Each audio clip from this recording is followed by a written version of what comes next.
Hapa ni kanisa kuu, kanisa Anglican Mtakatifu Andrea Kasulu mjini, ambapo leo hii kimekaliwa kikao cha baraza kuu la wazee, viongozi, wakuu wa idara, lakini pia wachungaji ambao wanatumika hapa kanisa kuu Anglican Kasulu mjini, ambapo kikao hiki pamoja na malengo mengine kilikuwa na lengo la kuendelea kuweka mipango sawasawa kwa mwaka 2026.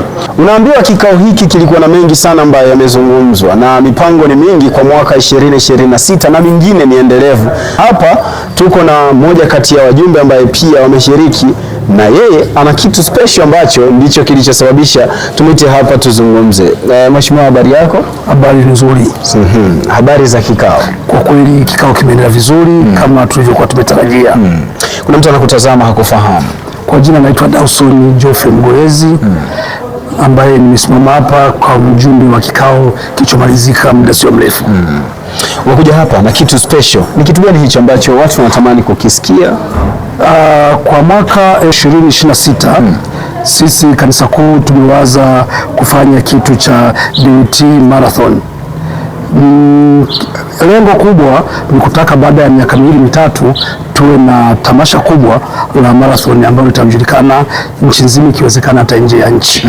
Kwa maana hiyo, kwa sasa tuna mpango wa kuanzisha Diocese ya Western Tanganyika Marathon. Naam. Okay, hii marathon itahusisha diocese nzima au ni hapa tu Cathedral kwa maana ya kanisa kuu Mtakatifu Andrea? Hapana. Ndio maana tumeita DUT Cathedral Marathon. Hii ina maana kwamba diocese yote inaweza ikashiriki kwa mara ya kwanza, kwa sababu lengo kubwa ni kutaka vijana waweze kushiriki pamoja katika kuimarisha afya na kutoa sadaka kwa ajili ya maendeleo ya kanisa. Marathon hii itaanza mwezi gani au mwaka huu muda gani? Kwa kweli kwa mara ya kwanza leo ndo tumeingiza kwenye kikao ambayo kimebarikiwa. Kwa hiyo tunaenda kuanza mikakati rasmi ili tuweze kuanza taratibu kamili. Matarajio ni yapi? Matarajio ni kwamba kwa kuwa mwaka huu kuna makambi ya Tayo Kidiosis, tulikuwa tunawaza kwamba kama tumepata wahitimu ambao watatoka kwenye parish zote za diocese za Tanganyika ili kuja kushiriki kwenye tamasha hili la marathon. Kwa hiyo lengo ni kukusanya watu. Marathon ina vitu vingi sana. Kutokana na mtimbio mbaya wa maisha ya watu kwa sasa, tunapata magonjwa mengi, pressure, kisukari, kupata ganzi, msongo wa mawazo. Kwa hiyo tunapokuwa na riadha ya mara kwa mara, baadhi ya vitu vinapungua. Nguvu kazi ya taifa inapotea na nguvu kazi ya kanisa inapotea. Na upande mwingine wa sadaka, afya ya kiroho, afya ya kiakili, mahusiano na afya ya mwili. Na katika marathoni hii tumeweza kutengeneza route ambayo inaweza ikatufanya tuwe pamoja. Tunaanzia mpango kazi tulionao ni kuanzia kanisa kuu, tunapandisha mlima wa Rusunu, tunazunguka roundabout ya Kigama, tunaenda njia panda ya Uvinza, tunarudi Nyasha, tunarudi Kasulu mjini, tunarudi tulipoanzia kanisa kuu. Hii ruti itakuwa na kilomita 30.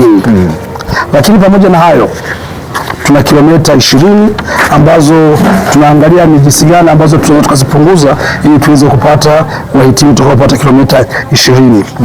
Na wakati huo tutakuwa na kilomita 10 na vile kilomita 5. Hii yote ni kwa sababu kwamba watu wa rika zote waweze kushiriki.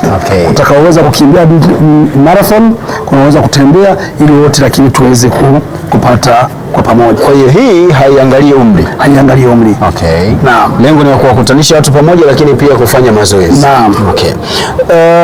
Kwa utaratibu ambao mmeweka, labda kuna kiingilio au bado mko kwenye mipango hiyo? Kwa kweli tumepanga kama ifuatavyo. Medali, mshindi wa kwanza atapata medali, washiriki wote watapata medali ambazo zitatofautiana, medali ya fedha, ya shaba na kadhalika. Lakini kila mshiriki atatoa shilingi 30,000 ili aweze kushiriki katika marathon. Na kutakuwa na chakula cha mchana na kila kituo tutaweka maji kwa ajili ya huduma wanaokimbia. Na kutakuwa na vitu vingi kama marathon kits ambayo ni t-shirt ambayo kila mshirika anaweza kupata. Ndio. Okay. utakuwa miongoni mwa watakaoshiriki na kilomita ngapi utashiriki? Kwa kweli mimi mwenyewe binafsi ni moja wa watoa wazo na ni moja wa washiriki na naanza kujipanga nione ni mbio gani naweza nikakimbia, hizo kilomita 10 au kilomita hizi sio 30 hapo. Kilomita 30 sitaweza kwa sababu na hali halisi nilionayo kwa sababu sio isipokuwa mambo mengine ambayo ni kiafya. Sawa.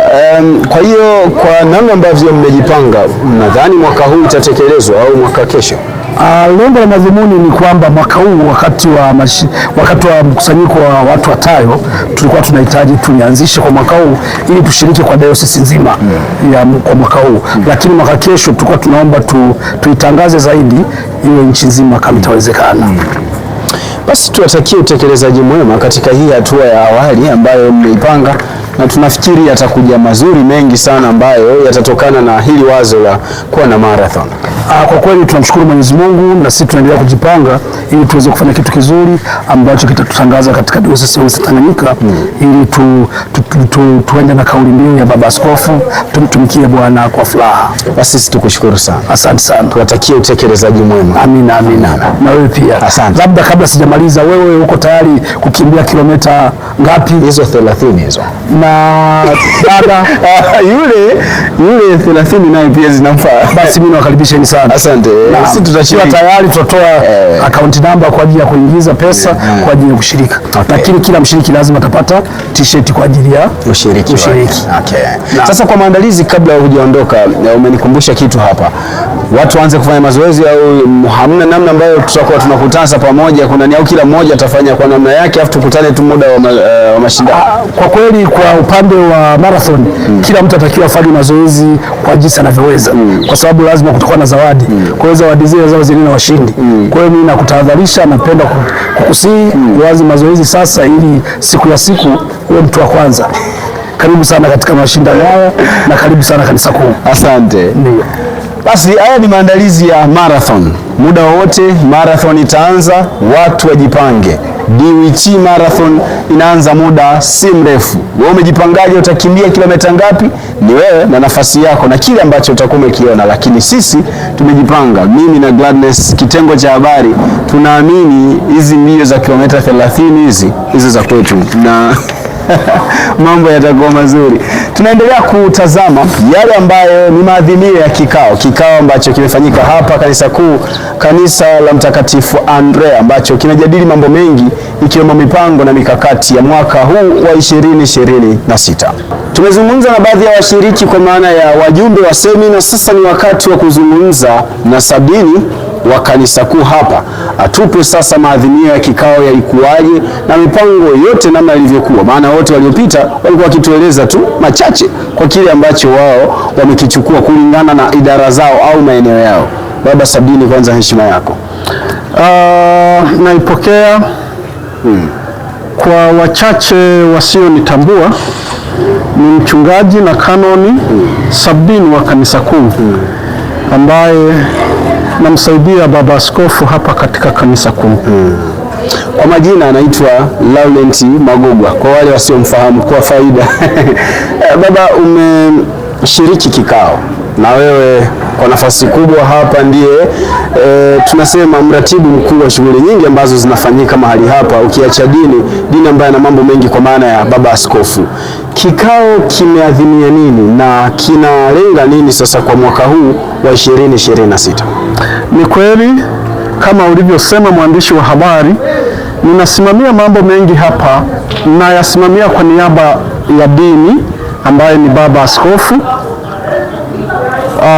Tumekuwa na kikao cha mwanzo wa mwaka na hasa cha kupanga mpango mkakati wa mwaka huu wa 2026-27, na yapo mambo mengi ambayo tumeyajadili na kuyaamua, ambayo sasa kuanzia dakika hii tunapoongea ni muda wa kuanza utekelezaji wa mambo hayo. Maana kikao kikishaisha hatuna kingine cha kusubiri, ni kwenda kwenye utekelezaji. Moja kati ya kitu ambacho pia kimezungumzwa ni pamoja na idara nyingi za kanisa kuu hapa au idara kwa ujumla za diocese kuwa na miradi, lakini pia hamasa za kuendelea kuwavuta watu makanisani au kwenye maeneo yao. Mfano, vijana wameshauriwa kuwa na timu za mpira, lakini pia kumezungumzwa kuwepo kwa DUT Cathedral Marathon. Hili nadhani nalo pia, maana mwanzoni nilisikia ukiteta ukisema wewe pia ni mkimbiaji mzuri. Ndio, na wala watu wasitishwe na huu unene. Yaani unene wa tembo hauzuii kwamba siwe na mbio. Ndio. Kwa nini ni mkimbiaji? Mimi nimekuwa mcheza mpira. Okay. Namba ngapi? Mimi nilikuwa nacheza namba zaidi 3. Nilikuwa nacheza beki namba 3, beki namba 2, lakini nilikuwa nacheza namba 10. Namba 10, lakini mara chache walinipanga namba 7, lakini zaidi namba 10, 3 na 2. Kwa hiyo nilikuwa mchezaji mzuri tu, ambaye sasa wanasema Waswahili, sio kwa maana ya dini yoyote, Waswahili, yani ni lugha inayoeleweka kwamba aliyeogelea hazami. Hata hivyo kinipeleka uwanjani nacheza kama veteran. Kwa hiyo nacheza kama veteran. Niko vizuri, nacheza kama veteran. Lakini sasa niko kwenye habari ya huduma ya Injili, nafasi nilionayo hainiruhusu tena kucheza mpira. Lakini naweza nikaelekeza kwamba zamani tulifanya hivi, lakini ni safi. Lakini bado Cathedral Marathon na mimi pia nimeisisitiza kwamba hiyo ni inayoweka viungo vyetu vizuri, inaweka mwili vizuri, ni tiba isiyo na gharama, tiba isiyokuwa na kurazwa, tiba isiyo na diripu, tiba isiyo na vidonge, tiba isiyo ya sindano wala operation. Ni tiba inatengeneza mwili unakaa vizuri. Na hii nimewaambia nitakuwa wa kwanza. Nitakuwa wa kwanza. Tumetangaza tutashiriki. Kwa kawaida mbio zozote na mchezo wote usianzie mbele, anzia hapa karibu. Unapiga kilomita 2, unaongeza 3, baada ya mwezi mmoja unapiga kilomita 30, na watu wanashangaa kwamba yule mzee ndio yeye, bado mwili umekaa vizuri. Kwa hiyo siwezi nikaanzia kilomita 30 wala 40. Kwa kawaida tunaanzia kilomita 2, 5, tunaongeza, yani mwili wenyewe unakaa sawa, unakubali kupokea. Na mwili ukisha kubali kupokea, basi unaenda mbio zozote unazozihitaji na kilomita unazohitaji. Kwa hiyo wewe ndio kwa miongoni mwa washiriki. Naam. Medali, unategemea medali au ushindi kabisa? Maana washiriki wote wanapata medali, wewe unategemea ushindi kabisa? Mimi kama kiongozi wa kanisa nisingefanya mbio za kupata medali. Kwanza muumini wangu akipata medali, yeye ni nzuri zaidi, na hata watu wengine kuona kwamba fulani kapata medali. Maana mimi nikipata medali, wale wanaosimamia mashindano bado watasema wamependelea. Sasa mimi ni kiongozi wao, wangefanyaje? Utasikia maneno wanasema, sasa wangefanyaje kiongozi wao mnyime medali?